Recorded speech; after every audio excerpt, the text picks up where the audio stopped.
ברוכים הבאים לפודקאסט סודות היזמות, הפודקאסט שבו אנחנו ביחד הולכים אל עבר המטרות שלנו, גם בחיים, גם בעסקים, הכל קשור, הכל מחובר, אי אפשר להפריד בין חיים לבין עסקים, ולכן צריך תמיד להסתער קדימה בכל החזיתות ולהשתפר במקביל בהכל. היום אני הולך לדבר איתכם על נושא מאוד מיוחד, וזה בעצם איך אנחנו שומרים על עצמנו קרובים למקורות שנותנים לנו את הכוח ואת האנרגיות ואת הצמיחה העסקית ואת הצמיחה האישית. הולך להיות מאוד מאוד מאוד מעניין.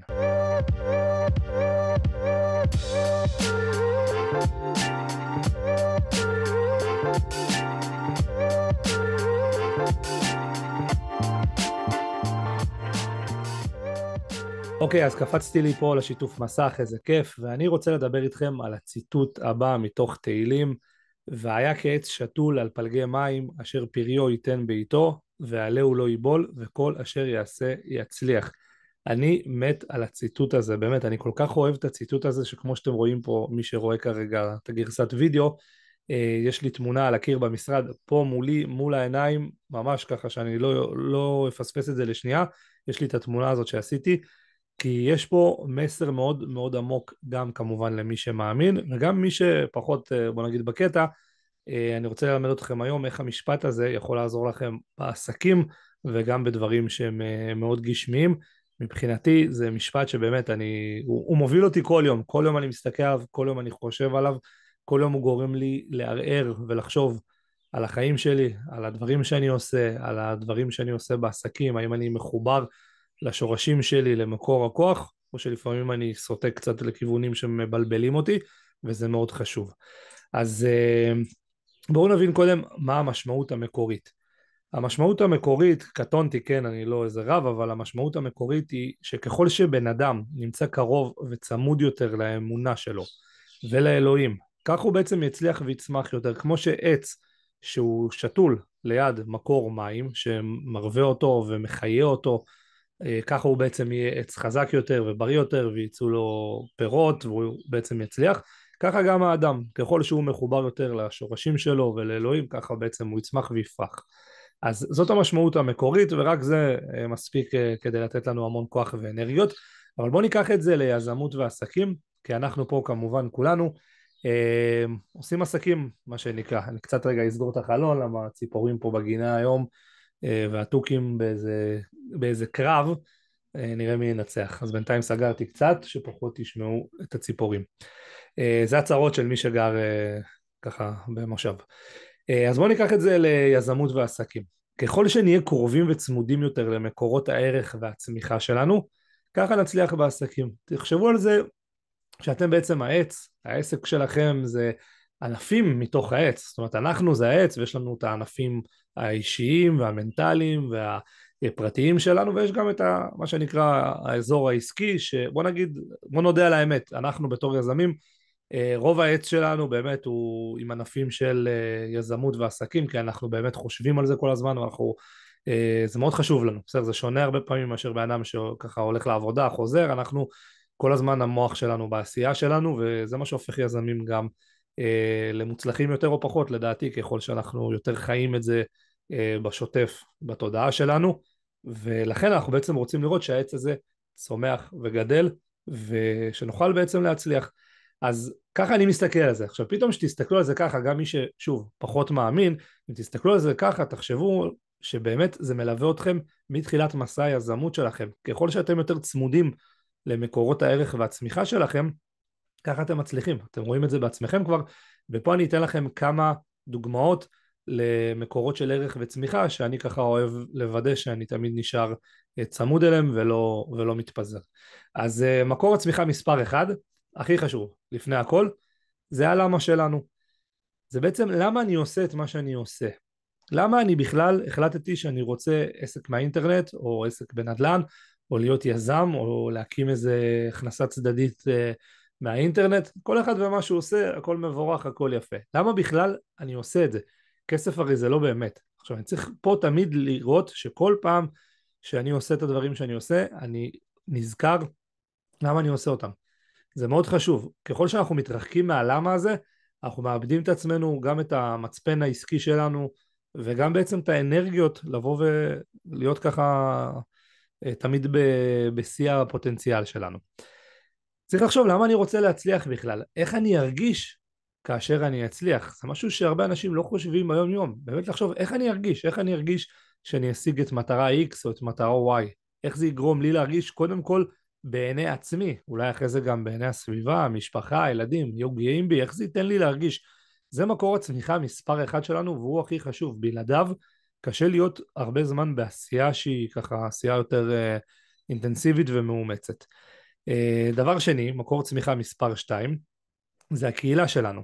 בדיוק כמו שהעץ הזה שדיברנו עליו, הוא שתול במקום הנכון, ויש לו את המים הנכונים, ויש לו את האדמה הנכונה כתוצאה מכך, ויש לו את כל התנאים הטובים, קהילה זה הקרקע הפורייה ביותר להצליח. זאת אומרת, איזה אנשים סביבי מרימים אותי בחיים האישיים שלי, בעולם הווירטואלי שלי, אם אנחנו מדברים ככה על עולם האינטרנט, היום יש לי המון חברים שלא נפגשתי איתם לעולם פיזית, ואנחנו מדברים, ואנחנו משתפים אחד את השני, ועולים לשיחות זום, ואנחנו בעצם עוזרים אחד לשני להתקדם בעסקים, ויש לי גם אנשים בחיים הפרטיים כאלה. אז איזה אנשים מרימים אותי? עם איזה אנשים אני יכול להתייעץ שיש להם ניסיון, שאני יכול לשמור אותם קרוב אליי, אני יכול ככה לעזור להם שהם צריכים, והם יעזרו לי, זה כל כך חשוב, ואני לקח לי שנים להבין את זה, אני שנים הייתי די זאב בודד כזה, ולאט לאט התחלתי ככה יותר להבין את הכוח של קהילה.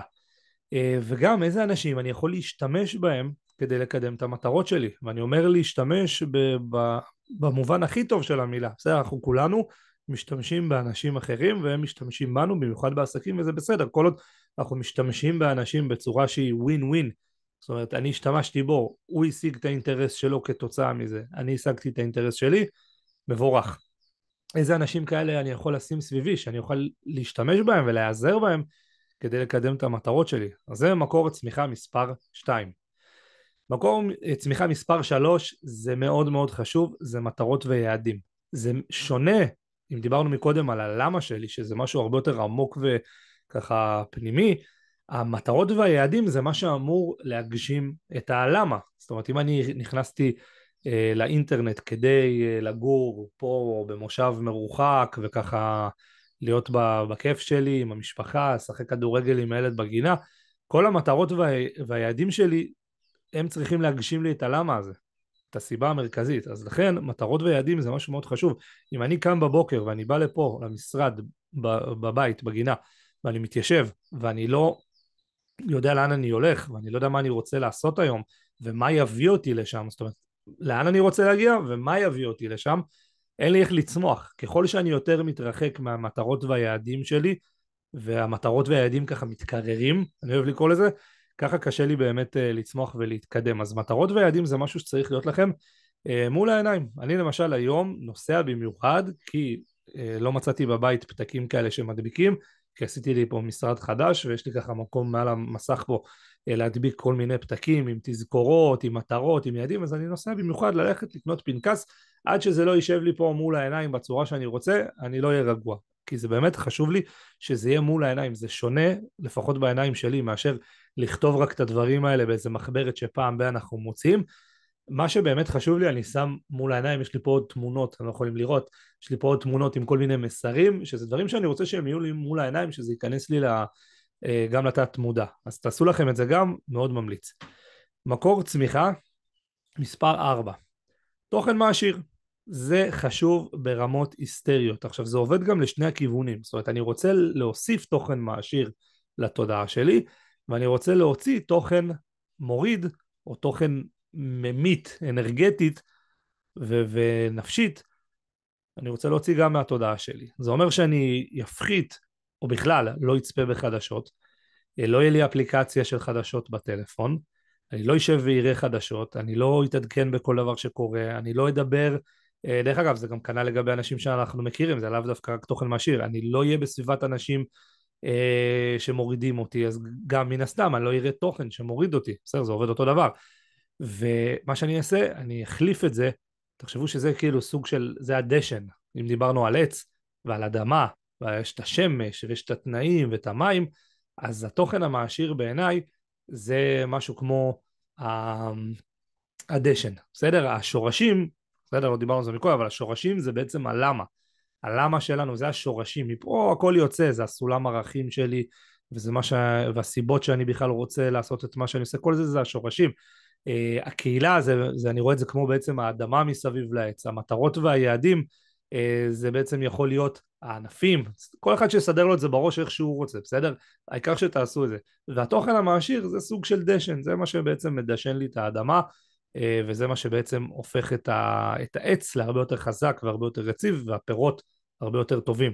התוצר העסקי שלנו, שזה בעצם הפרי, הוא הופך להיות הרבה יותר טוב, הרבה יותר מזין, הרבה יותר גדול, אם מדברים על פירות, אז ככה, זה בעצם למה אנחנו רוצים לעשות את זה. אז פודקאסטים, ספרים, זה מאוד חשוב, חברים, תקראו ספרים, גם מי שפחות אוהב לקרוא ספרים, אז תקשיבו לספרים, זה לא משנה, תצרכו תוכן שהוא תוכן שמקדם אתכם, ותיישמו אותו, הרבה יותר חשוב מרק להקשיב לספרים. אני אעשה על זה פרק במיוחד מתישהו על הנושא הזה של אובר למידה, אבל ככה בקטנה, באמת שלא צריך לקרוא את כל הספר הרבה פעמים כדי ליישם. אני למשל עכשיו התחלתי לקרוא ספר, כבר בעמוד 12, עצרתי את הכל, הלכתי ליישם דברים בעסק, וחזרתי לקרוא את הספר, עכשיו אני בערך בעמוד 70 ואני ממשיך, ואם פתאום אני אראה שאני רוצה לעצור, אז אני אעצור ואני אלך ליישם את הדברים עם כל המחשבות האלה. אז צריך גם לדעת איך ללמוד, ולא רק ללמוד, אני אעשה על זה פרק במיוחד. פודקאסטים זה חשוב מאוד, חברים, במקום לשמוע רדיו, ברור שלא, באוטו, או בכל מקום אחר, או שאתם שוטפים כלים, זה זמן להקשיב לפודקאסט. אתה שוטף כלים, אתה מכניס כלים למדיח, שים פודקאסט באוזניות, אתה נוסע באוטו, תקשיב לפודקאסט, תקשיב, מישהו מדבר על רעיונות, על דברים, זה הרבה יותר מפרה מאשר מוזיקה. אפשר גם לפעמים לשמוע מוזיקה, אני לא אומר שלא, כל אחד מה שטוב לו, אבל תכניסו גם לחיים תוכן מעשיר בכל הזדמנות. הרצאות, תקשיבו להרצאות של אנשים מהארץ, אנשים מהעולם, תקראו מאמרים, תירשמו לניוזלטרים שנותנים ערך, תלכו לכנסים, לאירועים, תפגשו אנשים, בסדר, למרות שזה מוזר שאני אומר את זה, כי תמיד השותפים שלי צוחקים עליי שאני לא זז מהמושב, אבל כן, ללכת לכנסים ואירועים, מי שחושב שזה יעשה לו טוב, אני בעד, כי זה בעצם יעשיר לכם את הדעת, ויעשיר לכם את הפעילות שלכם בעצם. המקור צמיחה מספר 5. זה בעצם אני קורא לו מטען האנרגיות. זה המטען, זה לאן שאנחנו ככה מחוברים, וזה משהו שבכלל לא קשור לעסקים. זאת אומרת, כדי להיות טובים בעסקים, אנחנו חייבים להיטען במקומות שהם לא עסקיים. זה יכול להיות תחביב, ואל תגידו לי, העבודה שלי זה התחביב. אני תמיד אומר את זה, בסדר? אני תמיד אומר, אם הייתי יכול עכשיו לטוס לחו"ל לשבוע, או שבוע רק לעבוד ורק זה, הייתי רק עובד. האם זה נכון להגיד את זה כל הזמן? לא, כי באדם צריך שיהיה לו תחביב, צריך שיהיה לו זמן משפחה, צריך ללכת לטייל. מתי פעם אחרונה קמתם באמצע היום, לקחתם תיק קטן עם איזה סנדוויץ' ובקבוק מים, וסתם הלכתם לטייל באיזה יער, או הלכתם להסתובב, או נסעתם לאיזה מקום שלא הייתם בו אף פעם, למרות שזה די קשה פה בארץ ללכת למקומות שלא היינו, אבל עדיין, לנסוע, לטייל, לראות, לבלות זמן עם המשפחה, לצאת להליכות במהלך היום, לעשות ספורט, משהו שמתאים אותנו, משהו שאנחנו כאילו יוצאים קצת מעולם העסקים ונטענים. הרבה פעמים אתם תראו שזה גם קשור ללמה שלכם, הרבה פעמים התחביבים ומתן האנרגיות אוטומטית ייקח אותנו ללמה שלנו, למקומות ששם בעצם אנחנו בכלל החלטנו שאנחנו רוצים לעשות את השינוי הזה בחיים ולהקים עסק ולהיות יזם, אז מתן האנרגיות שלנו תמיד יהיה גם קשור למקומות האלה, כמעט תמיד. אז בלי זה מאוד קשה לשמור על אנרגיות גבוהות לאורך זמן, ומאוד קל להישחק אם אנחנו לא עושים את זה בצורה הזאת. הצלחות קטנות, זה באמת, אני אומר לכם, אף אחד כמעט לא מדבר על הנושא הזה, כולם תמיד מדברים על ההצלחות הגדולות, ומה יקרה שתגיע לאיזה יעד מסוים, ולאיזה הר מסוים, או איזה משהו כזה, ורק כשאני אגיע לפסגת האברסט, שם בעצם יהיה לי את ההצלחה שאני אוכל ללכת ולחגוג, וכמו בסרטים שמישהו עושה אקזיט, אז הוא הולך ופותח בקבוק שמפניה, ומזמין את כולם למסעדה ולחגיגה.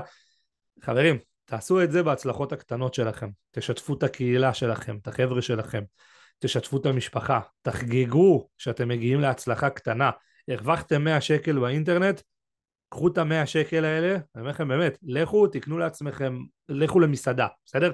לכו תשתו בירה עם חבר, תגידו לו וואלה זה לכבוד ה100 שקל הראשונים שעשיתי באינטרנט, תחגגו את ההצלחות הקטנות, בדיוק כמו שהייתם חוגגים הצלחות גדולות, כי הצלחה גדולה זה אוסף של הצלחות קטנות. אין דבר כזה הצלחה גדולה. זה לא שפתאום בן אדם כאילו עובד, עובד, עובד, בום, הצלחתי, אני מרוויח 100,000 שקל בחודש. לא. אני צריך לעבור איזה דרך מסוימת. עכשיו, אם אני אתייחס לכל הצלחה קטנה, כאילו היא גדולה, ואני אחגוג אותה ואני אוקיר אותה, בסוף אני אגיע גם להצלחה הגדולה. אז תעשו את זה, זה מקור צמיחה מדהים בעיניי, אני עושה את זה כל הזמן. וכמו שאמרתי, לצמוח בהצלחה הקטנה, כאילו היא הצלחה הכי הכי גדולה בעולם.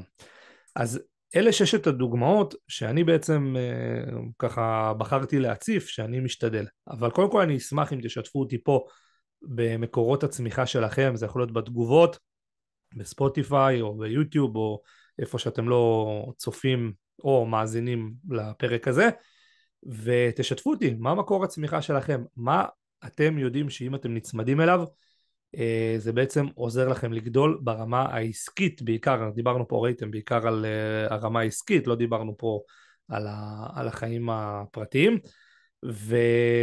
ותעדכנו אותי, זה באמת מעניין אותי לשמוע. הכי חשוב זה באמת לשים את עצמכם במקומות שאתם יודעים שטוב לכם. עכשיו זה גם הדבר השביעי ששכחתי לדבר עליו, סליחה, אני ככה שכחתי לדבר על הדבר השביעי, על מקור הצמיחה השביעי, שזה בעצם המיקום, זה מאוד חשוב. המיקום גם של איפה שאתם עובדים, וגם איפה שאתם לא עובדים, איפה שאתם חיים את החיים הפרטיים שלכם. זה יכול להיות המשפחה, הבת זוג, בן זוג, מן הסתם זה מקור צמיחה שלנו, בן זוג, בת זוג, אמורים לתת לנו את הכוח, אמורים לתת לנו לפרוח, לעזור לנו לפרוח. המשפחה שלנו, האנרגיה שיש לנו בבית, זה משהו מאוד מאוד חשוב, תחשבו איפה אתם גרים, ואיפה אתם עובדים. האם יש כאלה אנשים שנוח להם לעבוד ב-WeWork כזה או מתחם עבודה, שם יש להם אנרגיות, שם זה עושה להם טוב, אז תעשו הכל כדי שזה יקרה. או אם אתם כמוני ואתם אוהבים את הפינה שלכם, אז תעבדו מהבית, בסדר? אני אוהב ככה את הפינה שלי פה עם כל העצים בחוץ וכל הסבבה, כל אחד מה שעושה לו טוב, כי אלה המקומות שאנחנו נמצאים בהם כל הזמן, אנחנו עובדים או בבית, כאילו או שאנחנו עם המשפחה בחיים הפרטיים או שאנחנו בעבודה. אז תדאגו שהמיקום, קודם כל הפיזי, יהיה כזה שאתם אוהבים וכזה שנותן לכם אנרגיות, וכזה שאתם קמים בבוקר עם חיוך, שאתם צריכים ללכת למשרד או שאתם צריכים לקום ולהיות עם המשפחה. זה מאוד מאוד חשוב. וזהו חברים, אני שמח מאוד שעשיתי את הפרק הזה, רציתי לעשות אותו כבר איזו תקופה, ועכשיו ככה חזרתי להקליט פרקים בקצב יותר מהיר. להתראה בפרק הבא, לא לשכוח לשתף אותי, תודה רבה על הזמן שלכם.